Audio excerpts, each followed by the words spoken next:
Alex, you just finished the Sydney Blooms workshop 4-day and 1 evening event. How did you go? What did you think?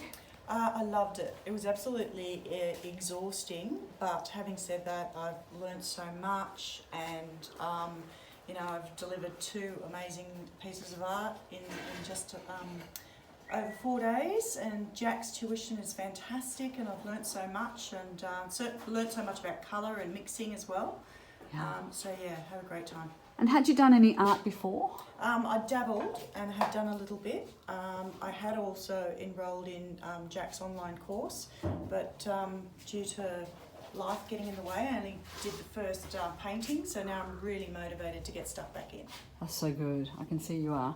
Yeah, this is actually really quite a complex one, and you've done an awesome job. Lots of blending, lots of colour mixing, lots of tertiary colours, lots of getting the petal to turn, so good. And then you've got your beautiful one here, which was done in probably half the time, and with a different technique, but also really great. So 2 beautiful paintings to hang in your house. Thank you. Well done. Thank you, Alex.